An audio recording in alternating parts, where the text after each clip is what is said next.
আপনারা দেখছেন আদর্শ তিতুমির পত্রিকার সঙ্গে রয়েছে আমি ধৃতরাষ্ট্র। আজকে আপনাদেরকে আমরা দেখাবো যে আমাদের কাছে শ্রী শ্রী হরিচাঁদ গুরুচাঁদ ঠাকুরের উৎসবের আমন্ত্রণপত্র এসছে। অনেক এরকম আমন্ত্রণপত্র আসে আমাদের কাছে, কারণ হচ্ছে আমরাও মতুয়া পর্বের, বিশেষ করে আমিও মতুয়া ধর্মেরই মানুষ, মতুয়া পরিবারের সন্তান। এইটা একটা এসছে আমাদের সোদপুর এলাকা থেকে, আরেকটা আমার হোয়াটসঅ্যাপে পাঠিয়েছেন ব্যারাকপুর নালির মাঠ বলে একটা আছেন, ওখানকার কীর্তিবাস ঠাকুর, তিনি একটা আমাদেরকে হোয়াটসঅ্যাপে পাঠিয়েছেন। আজকে আমরা যে কথাটা আপনাদের সামনে বলতে চাই, যে এই যে যারা মতুয়া ধর্মে রয়েছেন, যারা হরিচাঁদ গুরুচাঁদের নামে অনুষ্ঠান করেন, যে পাগল বলুন গোসাই বলুন, এরা কিন্তু মানে এইটা নিয়ে আজকে আলোচনা হচ্ছিল, এরা কিন্তু সেই গোসাই পাগলরা কিন্তু মাইলের পর মাইল সেই ডাঙ্কা বাজাতে বাজাতে, তারপরে যেখানে অনুষ্ঠান হচ্ছে সেখানে গিয়ে মাটিতে গিয়ে গড়াগড়ি খেয়ে, তারপর কোথাও একটু গান টান হলো, সেই হরিচাঁদের গান টান হলো, গুরুচাঁদের গান টান হলো, তাদের বাণী হলো, হওয়ার পরে তারপর কিন্তু খিচুড়ি খেয়ে আবার যথারীতি যে যার কাজের মধ্যে লেগে গেল। এইটা মোটামুটি রেওয়াজ চলছে। কিন্তু এই মতুয়াদের সামনে রেখে যারা মতুয়া ধর্মের সম্পূর্ণ বেনিফিট তুলছেন, মতুয়া ধর্মকে যারা সামনে রেখে সম্পূর্ণ সুবিধা ভোগ করছেন, সেটা কিন্তু আমাদের সাধারণ মতুয়ারা এখন কিছু হলেও তারা বুঝতে পারছেন। আমরা আপনাদেরকে মনে করাতে চাই যে এই যে ঠাকুরনগর ঠাকুরবাড়ি রয়েছে, এখানে পিয়ার ঠাকুরের যে 2 ছেলে 3 ছেলে, তার মধ্যে ছোট যে ছিলেন মঞ্জুল কৃষ্ণ ঠাকুর, এই মঞ্জুল কৃষ্ণ ঠাকুর কিন্তু প্রথম 2011 সালে তিনি বিধানসভার ভোটে দাঁড়ান গাইঘাটা থেকে, এবং নির্বাচিত হওয়ার পরে রাজ্যের মুখ্যমন্ত্রী মমতা বন্দ্যোপাধ্যায় তাকে উদ্বাস্তু মন্ত্রীর দায়িত্ব দিয়েছিলেন, আপনাদের সকলের জানা। কিন্তু উদ্বাস্তু মন্ত্রী হওয়ার পরে তিনি কি করতে পেরেছেন মতুয়া ধর্মের মানুষের, মতুয়া ধর্মের যারা উদ্বাস্তু রয়েছে বা সাধারণ উদ্বাস্তুদের জন্য, বলতে পারবেন তিনি কোনো কাজ করেছেন? তিনি কিন্তু কোনো কাজই করেননি। আমরা একদম দায়িত্ব নিয়ে বলছি তিনি কোনো কাজ করেননি। সেই সময় যে সেন্ট্রাল কমিটি ছিল, সেই সেন্ট্রাল কমিটিতে আমরা ছিলাম, অনেকে ছিলেন, আপনার পলতার বেশ কিছু মানুষ ছিলেন, বগুলার বেশ কিছু মানুষ ছিলেন। আমরা সেই সময় প্রস্তাব দিয়েছিলাম এই মঞ্জুল কৃষ্ণ ঠাকুরকে, যে দেখুন পশ্চিমবাংলায় 70টা জায়গায় মতুয়া অধ্যুষিত এলাকা, যেখানে মতুয়াদের ভোট ফ্যাক্টর, মতুয়ারা যাকে ভোট দেবে সেই কিন্তু জিতে এমএলএ হবে। তাহলে এক্ষেত্রে যদি আমরা এমন করতে পারি যে মঞ্জুল কৃষ্ণ ঠাকুর গাইঘাটা থেকে দাঁড়াচ্ছেন তৃণমূলের হয়ে, সেখানে তৃণমূলের হয়ে না দাঁড়িয়ে তিনি মতুয়া মহাসংঘের বা মতুয়াদের তরফ থেকে তিনি দাঁড়িয়ে তৃণমূলের সমর্থন নিয়ে এই 70টা জায়গা থেকে যদি নির্বাচিত হতে পারতেন, 70 জন এমএলএ বিধানসভায় গিয়ে যারা মতুয়াদের সুখ দুঃখের কথা বলতে পারতেন, বিধানসভায় গিয়ে যারা মতুয়াদের আদর্শের কথা তুলে ধরতে পারতেন, কিন্তু সেদিনকে কিন্তু মঞ্জুল কৃষ্ণ ঠাকুর সেই সিদ্ধান্তের বিরোধিতা করেছিলেন। কি বলেছিলেন? যে আমি একাই গাইঘাটায় দাঁড়াবো এবং মমতা ব্যানার্জি আমাকে মন্ত্রী করবেন, এটা আমাকে তৎকালীন সময়কার যিনি ওখানকার নেতা ছিলেন তিনি জানিয়েছেন, সুতরাং এখানে আর কাউকে দাঁড়াতে হবে না। দাঁড়ালেন, 5 বছর কমপ্লিট করতে পারলেন না, তার আগেই তিনি রিজাইন দিয়ে আবার গেলেন বিজেপিতে। বিজেপিতে তিনি হারলেন। হারার পরে ওইদিকে যে কপিল কৃষ্ণ ঠাকুর ছিলেন তিনি মারা গেলেন। মারা যাওয়ার পরে তার স্ত্রী মমতা ঠাকুর তিনি নির্বাচনে দাঁড়িয়ে, উপনির্বাচনে দাঁড়িয়ে লোকসভার তিনি জয়যুক্ত হলেন। সেই সময় মঞ্জুল কৃষ্ণ ঠাকুরের পুত্র শান্তনু ঠাকুর তিনি বলেছিলেন যে মতুয়ারা আর কোনোদিন মতুয়া মহাসংঘ কোনো রাজনৈতিক শক্তির কাছে মাথা নত করবে না এবং মতুয়ারা কোনো রাজনীতি করবেন না। কি আপনারা ভাবছেন আমি মুখে বলছি? না, মুখে না, আমি ভিডিও দেখাবো আপনাদের, যে শান্তনু ঠাকুর সেই সময় তিনি বলছেন যে মতুয়ারা আর কোনো রাজনীতি করবেন না। বা রাজনৈতিক ক্ষমতা যারা একবার উপভোগ করেন তারা কিন্তু আর রাজনৈতিক ক্ষমতাকে ছাড়তে পারেন না। আচ্ছা, আগে শুনে নিন শান্তনু ঠাকুরের সেই বক্তব্যটা।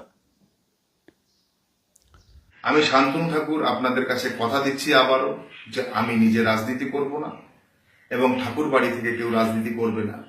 যদি কেউ ঠাকুর বাড়ি থেকে রাজনীতি করতে চায় এবং কোন রাজনৈতিক দল যদি তাকে সমর্থন করে, আপনারা তাকে ভোট দেবেন না, তাদের আপনারা ভোট দেবেন না। এইটুকু আমি আপনাদের বলে আমার এই সংক্ষিপ্ত বক্তব্য এখানে শেষ করতে চাই। জয় হরিচাঁদ, জয় সমগ্র মতুয়া ভক্তের জয়। আপনারা তো শুনলেন শান্তনু ঠাকুরের বক্তব্যটা। এরপর শান্তনু ঠাকুর নিজেই সেই সিদ্ধান্ত ভেঙে তিনি বিজেপির হয়ে লোকসভায় দাঁড়ালেন, বনগাঁ কেন্দ্রে। দুবার তিনি জিতলেন। এবার তিনি জাহাজ দপ্তরের প্রতিমন্ত্রী হয়েছেন। জাহাজ দপ্তরের প্রতিমন্ত্রী তিনি হয়েছেন। আমরা এটাই প্রশ্ন করতে চাই যে আমাদের এই রাজ্যে আর কোনো মতুয়া পরিবার নেই যে তাদের পরিবারের কোনো একজন ছেলে, কোনো একজন মেয়ে, তারা লেখাপড়া শিখেছে, তাদেরকে যদি রাজনীতিতে নিয়ে আসা হয়, তারা কি শান্তনু ঠাকুর তার চাইতে কি খারাপ হবে? শান্তনু ঠাকুর তিনি তো জাহাজ দপ্তরের প্রতিমন্ত্রী। তিনি দেখাতে পারবেন যে কোনো মতুয়া গরিব পরিবারের একটা ছেলেকে তিনি কোনো চাকরির ব্যবস্থা করে দিয়েছেন, কোনো একটা মতুয়া পরিবারকে তিনি সহযোগিতা করেছেন? দেখাতে পারবেন? যদি দেখাতে পারেন তাহলে জানাবেন, সেই খবরও আমরা তুলে ধরব। কিন্তু তিনি এবার কি করলেন? গত নির্বাচনে গাইঘাটা থেকে তার ভাইকে দাঁড় করালেন বিজেপি, সুব্রত ঠাকুর। তিনি এমএলএ হলেন, খুব ভালো কথা, এমএলএ হলেন। তো বিধানসভায় গিয়ে তিনি হরিচাঁদ গুরুচাঁদ ঠাকুরের সম্পর্কে কিছু কোনোদিন বলেছেন? কোনো বক্তব্য রেখেছেন যে এই হরিচাঁদ গুরুচাঁদ ঠাকুর শিক্ষার জন্য আন্দোলন করেছিলেন, কৃষকের জন্য আন্দোলন করেছিলেন, যারা পতিত সমাজে রয়েছেন, যাদের মাথায় জগদ্দলের পাথর চাপিয়ে একেবারে গর্তের মধ্যে ঢুকিয়ে রেখেছেন, তাদেরকে তারা বের করেছেন, তাদের আদর্শে এই সমস্ত পশ্চিমবাংলায় কিছু কাজ করতে হবে, উন্নয়নমূলক কাজ? দেখাতে পারবেন? বিধানসভার বইতে দেখাতে পারবেন না। এবার তিনি যেটা করলেন, আরও ক্ষমতার লোভ কাকে বলে আপনারা দেখুন। ক্ষমতার লোভে শান্তনু ঠাকুরকে কিন্তু অনেকেই, যারা মতুয়া ধর্মের আছেন তারা কিন্তু অনেকেই তারা শান্তনু ঠাকুরকে গুরু, গোসাই, বাবা বলে অনেকে ডাকেন। আমি অবশ্য এইসবের মধ্যে নেই, কেন বাবা মা বাড়িতেই থাকে, আর কাউকে বাবা মা বলার কোনো প্রয়োজন আছে বলে আমি মনে করি না। সেখানে তিনি কি করলেন? তার স্ত্রী সোমা ঠাকুর, তিনি তো গৃহবধূ, তিনি তো আপনার স্ত্রী, তাকে নিয়ে দাঁড় করিয়ে দিলেন কোথায়? বাগদায়। কিসের জোরে? ক্ষমতার জোরে। কিন্তু এই বাগদা কেন্দ্রে যারা মতুয়া পরিবারের ছেলে মেয়েরা রয়েছেন তাদেরকে কেন সেখানে দাঁড় করানো হলো না? যেহেতু ঠাকুরবাড়ি, কোন পার্টি সেটা বড় বিষয় নয়, কারণ ওখানে ইতিমধ্যে উপনির্বাচনে তৃণমূল কংগ্রেসের তরফ থেকে এই শান্তনু ঠাকুরেরই জ্যেষ্ঠত বোন মা মমতা ঠাকুরের কন্যা মধুপর্ণা ঠাকুর কিন্তু সেখানে এমএলএ রয়েছেন।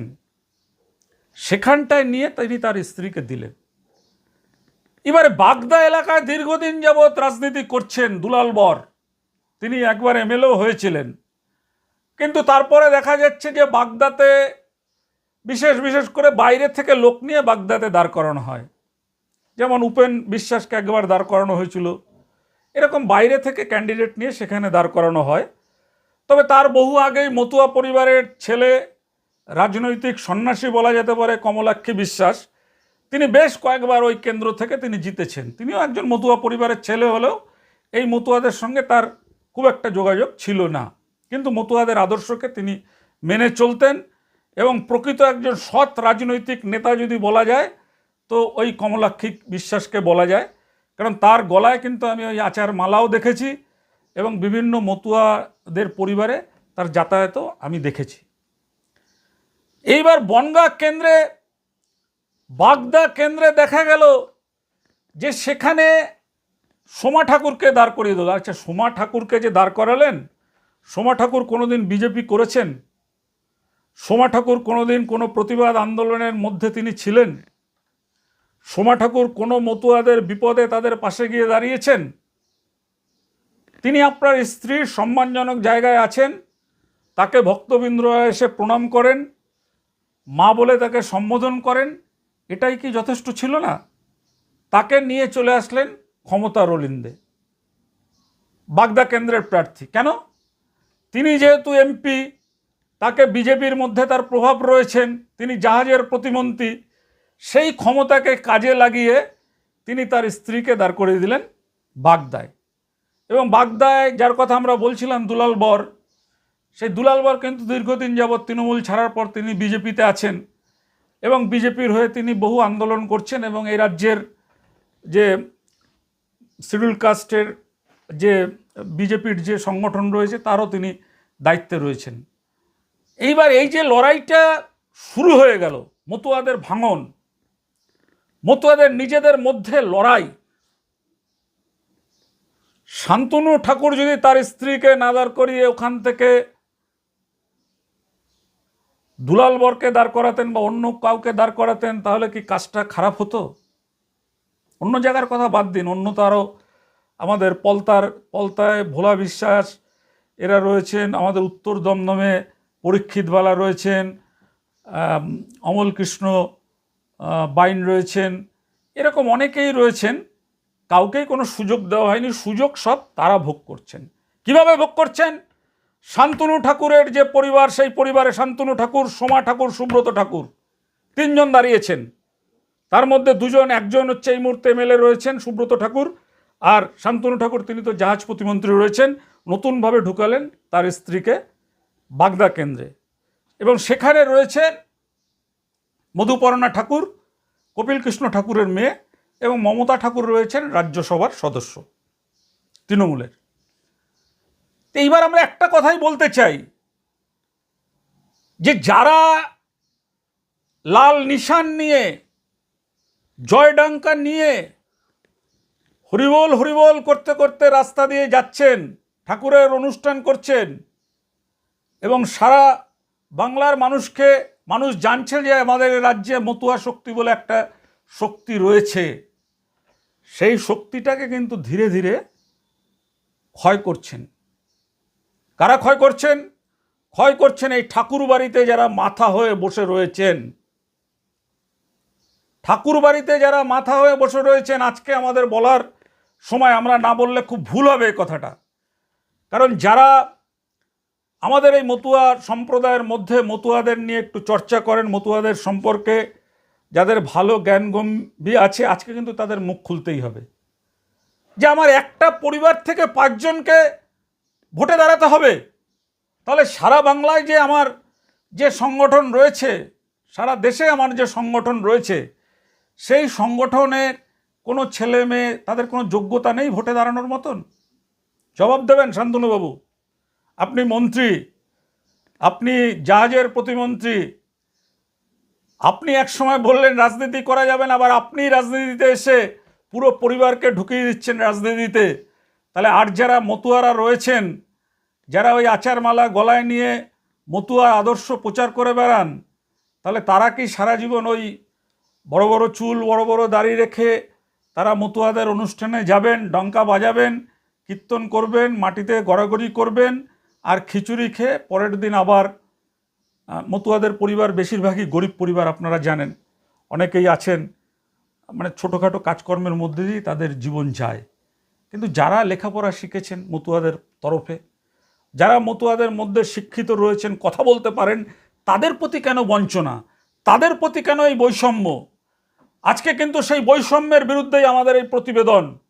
আপনারা যদি মনে করেন যে আজকের যে প্রতিবেদনে আমরা যে কথা বললাম সেই কথার সঙ্গে যদি আপনারা সহমত হন বা না হন, আমাদের জানাবেন কমেন্ট করে জানাবেন যে মতুয়া মহাসংঘ যারা করছেন। এখন শুনতে পাচ্ছি 3টে গ্রুপ হয়েছে, শান্তনু ঠাকুরের একটা, সুব্রত ঠাকুরের একটা, মমতা ঠাকুরের একটা, হোক আরও গ্রুপ হোক। এরপর শান্তনু ঠাকুর মায়ের গ্রুপ হোক, তার বাবার নামে আলাদা আলাদা সব গ্রুপ হোক, এতে আমাদের কোনো আপত্তি নেই। আমাদের একটাই দাবি যে মতুয়াদের নিয়ে আর ছিনিমিনি খেলা চলবে না।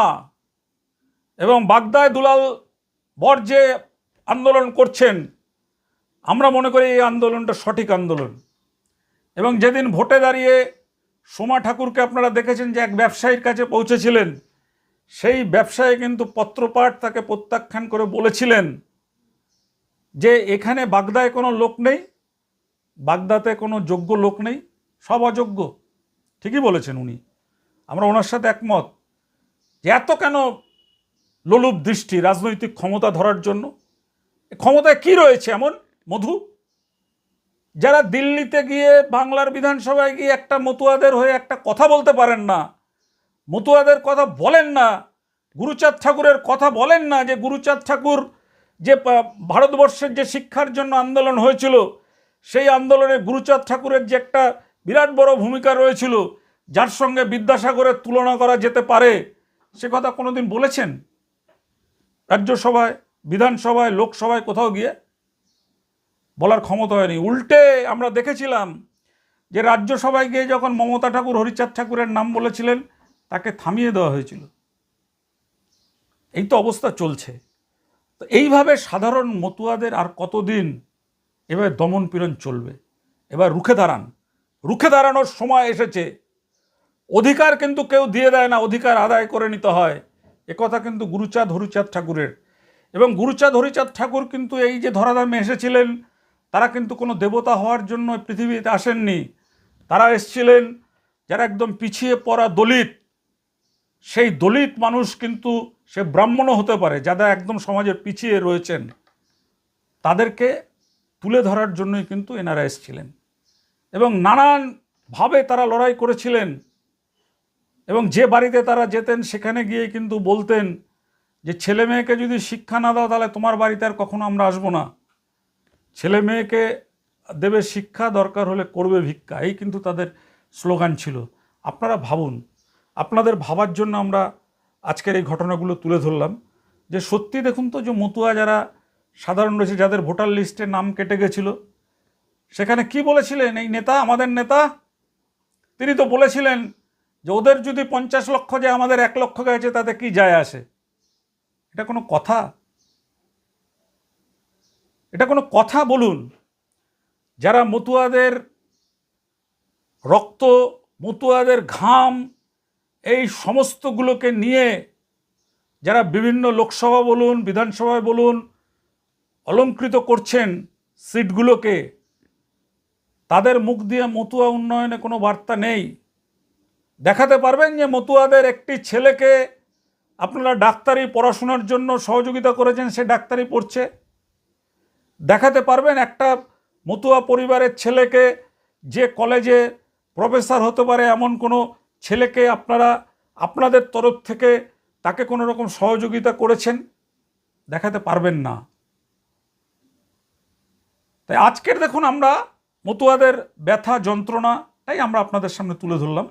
আপনারা যদি মনে করেন, আরও একবার বলছি, যদি মনে করেন এটাকে সঠিক, তাহলে এই ভিডিও প্রচুর পরিমাণে আপনারা শেয়ার করুন। যাক সারা রাজ্যের মতুয়াদের কাছে, মতুয়ারা ঘুরে দাঁড়িয়ে এই যে রাজনৈতিক হানাহানি, এই সমস্ত বন্ধ করে আবার মতুয়ারা এক ছাতার তলায় আসুক, এক নিশানের তলায় আসুক। মতুয়াদের তো নিজস্ব নিশান আছে, অন্যের নিশান কেন মতুয়ারা ধরতে যাবে? মতুয়াদের তো লাল কাপড়ের ওপরে সাদা বর্ডার দেওয়ার নিশান আছে, শান্তির প্রতীক। বিপ্লব এবং শান্তি দুটো একসাথে, শান্তির প্রতীক। সেই নিশানকে নিয়েই আবার ঐক্যবদ্ধ হতে হবে। ঐক্যবদ্ধ হয়ে বাংলা, ভারত সমস্ত জায়গায় এটা বোঝাতে হবে যে মতুয়ারাও যে হরিচাঁদ গুরুচাঁদ ঠাকুর ছিলেন, তারা শুধুমাত্র আমাদের এই দেশে গুরুদেব বা মহারাজ বা রাজা মহারাজার জন্য আসেননি। তারা এসেছিলেন আমাদের এই সমাজকে সংস্কার করার জন্য। সেই সমাজকে সংস্কারের জন্যই আমাদের লড়াই চলবে। তিতুমির, আপনারা জানেন আমি তিতুমিরের সম্পাদক এবং আমি নিজে মতুয়া পরিবারের সন্তান। সুতরাং মতুয়া পরিবারের সন্তান হয়ে মতুয়াদের ক্ষতি হবে আর দেখে চুপচাপ থাকবে, এটা থাকা যায় না। দেখুন আজকের সেই পর্ব।